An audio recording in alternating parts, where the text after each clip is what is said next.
ମାଲିକେ ଆପଣମାନଙ୍କର କମେଣ୍ଟ ଆସିଥିଲା ନା ମହାପ୍ରଭୁଙ୍କ 6 ଇଞ୍ଚା ସାଇଜ୍ର କଲର୍ କାମ ଭିଡ଼ିଓ ଆଣିବା ପାଇଁ। ସେଥିପାଇଁ ମୁଁ ଆଜି ଆପଣମାନଙ୍କ ପାଇଁକା ମହାପ୍ରଭୁଙ୍କ 6 ଇଞ୍ଚା ସାଇଜ୍ର କଲର୍ କାମର ଭିଡ଼ିଓ ନେଇ ଆସିଛି। ଆସନ୍ତୁ ଦେଖିବା। ମାଲିକେ ବର୍ତ୍ତମାନ ଆମର କାମ ଏବେ ଷ୍ଟାର୍ଟ ହେଇଯାଇଛି। ଫାଇନାଲି ମହାପ୍ରଭୁଙ୍କର 50% କାମ ଆମର ସରିଯାଇଛି। ଏବେ ଆମେ ଆରମ୍ଭ କରିବା ମହାପ୍ରଭୁଙ୍କ ପଦ୍ମନେତ୍ର ଠାରୁ। ମାଲିକେ ମହାପ୍ରଭୁଙ୍କ ଆଖି କରିବା ପାଇଁ ହେଲେ କଳା ମୁଖରେ ଆମକୁ ଧଳା ରଙ୍ଗର ୟୁଜ୍ କରିବା ପାଇଁ ପଡ଼ିବ।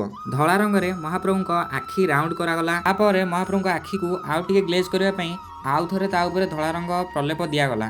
ଫାଇନାଲି ଏବେ ଆସିଲା ମହାପ୍ରଭୁଙ୍କ ପାଟି କାମ। ମାଲିକେ ମହାପ୍ରଭୁଙ୍କ କାମ ଭିତରେ ଗୋଟିଏ ମେଜର କାମ ଥାଏ, ଯୋଉଟା ହେଉଛି କି ମହାପ୍ରଭୁଙ୍କ ପାଟି।